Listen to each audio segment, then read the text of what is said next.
Seja muito bem-vindo ao canal História das Pátrias. Por favor, deixe seu like, se inscreva no canal e ative as notificações para receber os próximos vídeos. Por que a Alemanha e a Itália não invadiram a Suíça durante a Segunda Guerra Mundial? Você já parou para pensar?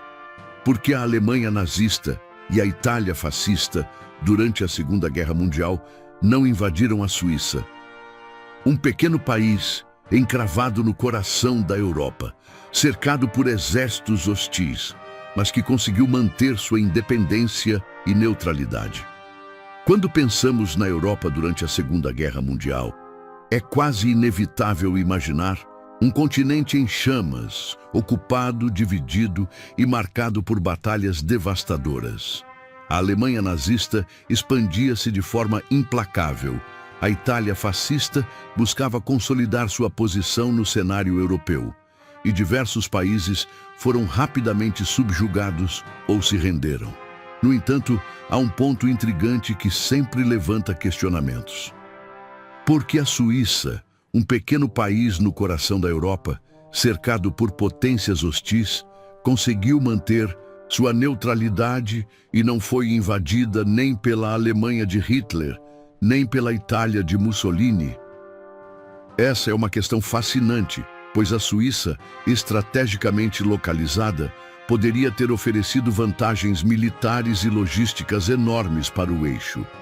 A resposta, no entanto, não está em um único fator, mas sim em uma complexa combinação de geografia, política, economia, diplomacia e até mesmo psicologia. Vamos analisar e explicar detalhadamente em 10 pontos os principais motivos que levaram à sobrevivência da neutralidade suíça. Número 1. A geografia como barreira natural. A primeira e talvez mais evidente razão está no terreno suíço. A Suíça é um país montanhoso, com grande parte de seu território dominado pelos Alpes. Para qualquer exército invasor, mover tropas, tanques e equipamentos pesados por aquelas montanhas seria uma tarefa extremamente complicada.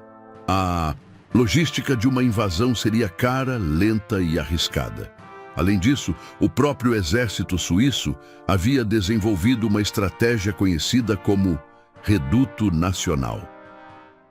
Caso fossem atacados, eles planejavam recuar para as regiões montanhosas, destruindo pontes, túneis e ferrovias, tornando impossível o uso da infraestrutura pelo inimigo. Na prática, isso significava que, mesmo que a Alemanha ou a Itália conseguissem ocupar algumas cidades suíças, eles teriam dificuldades quase insuperáveis em dominar todo o território. Número 2. Preparação militar e a mentalidade defensiva. Apesar de pequeno, o exército suíço estava preparado para resistir. A Suíça adotava desde muito antes da guerra uma política de milícia nacional, onde praticamente todos os homens em idade militar eram treinados e poderiam ser mobilizados rapidamente. Assim, embora não pudesse competir com o poder industrial e bélico da Alemanha, a Suíça poderia infligir enormes perdas a qualquer invasor. A ideia de um povo em armas fazia parte da identidade nacional suíça.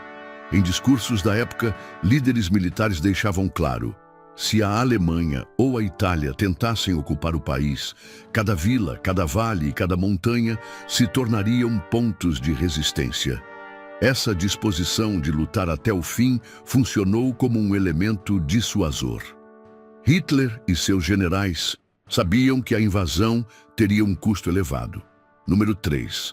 Neutralidade histórica e diplomacia habilidosa.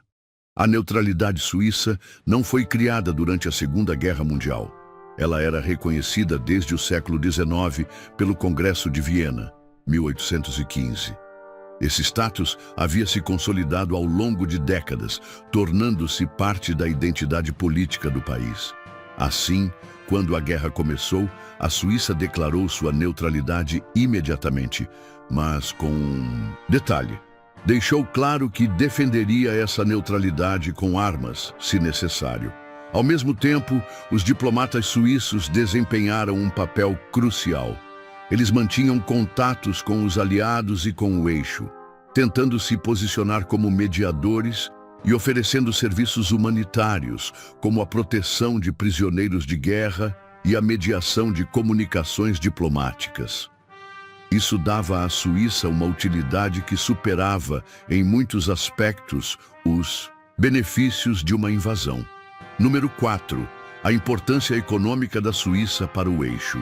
Um dos fatores mais delicados e, ao mesmo tempo, mais importantes foi a dimensão econômica. A Suíça era um centro financeiro estratégico. Bancos suíços mantinham reservas, cuidavam de depósitos e, em muitos casos, facilitavam transações internacionais, inclusive para a própria Alemanha nazista. Hitler utilizava o sistema bancário suíço para movimentar divisas, ouro e até bens saqueados durante a guerra.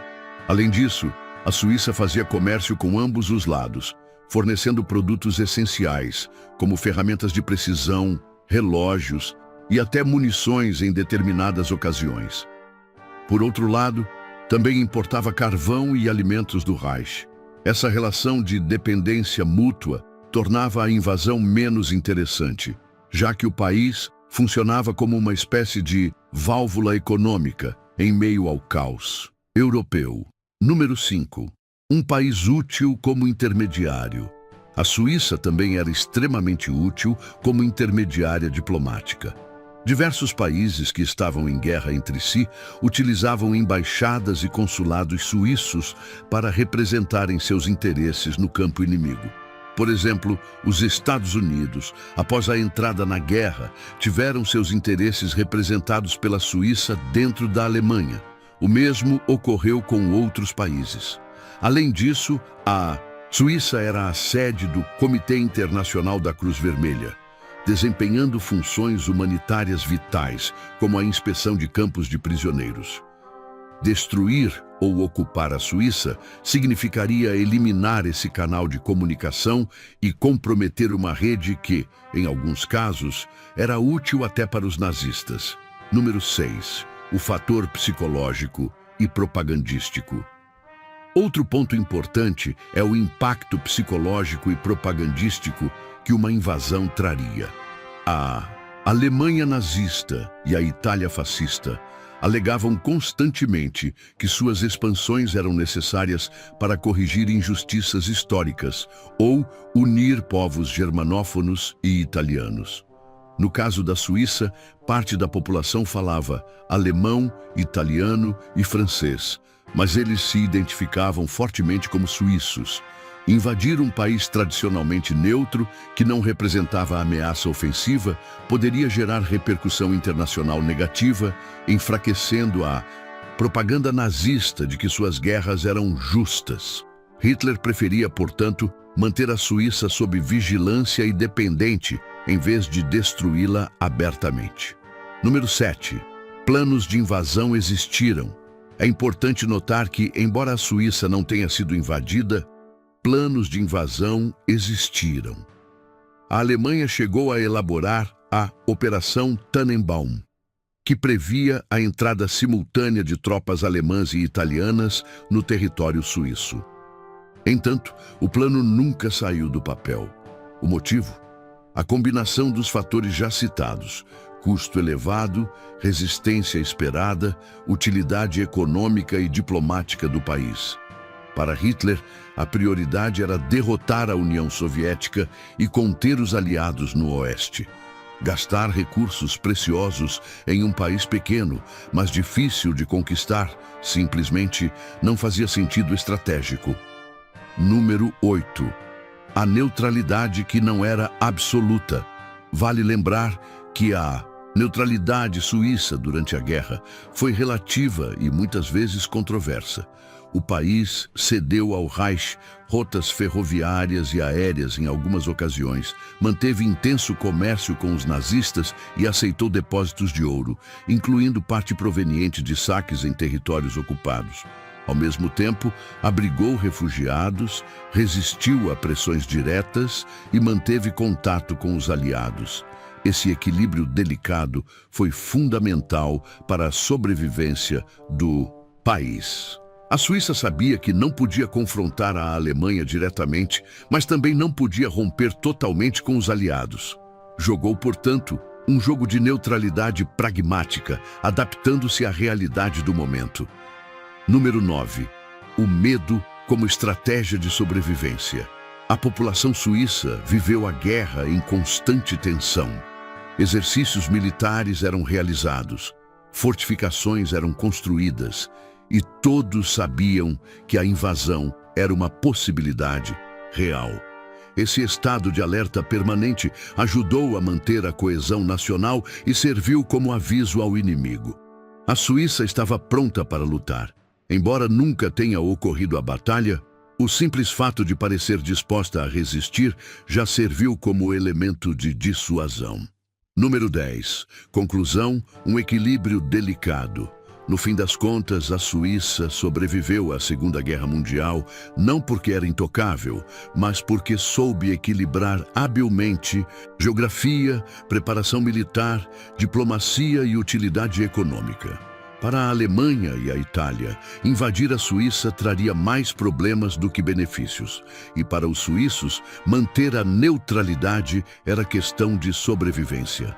A história da Suíça durante a guerra é um exemplo notável de como um pequeno país, cercado por gigantes hostis, conseguiu preservar sua soberania graças a uma combinação de fatores estratégicos.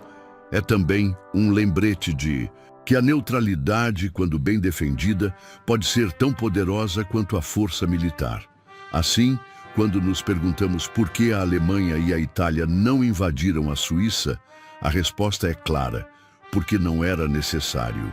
O pequeno país alpino era mais valioso vivo do que morto, mais útil neutro do que ocupado. Um paradoxo da guerra que, até hoje, fascina historiadores e desperta curiosidade em quem olha para os mapas daquele período. Se você curtiu o conteúdo, comente aqui abaixo. Deixe seu like e se inscreva no canal para não perder os próximos vídeos.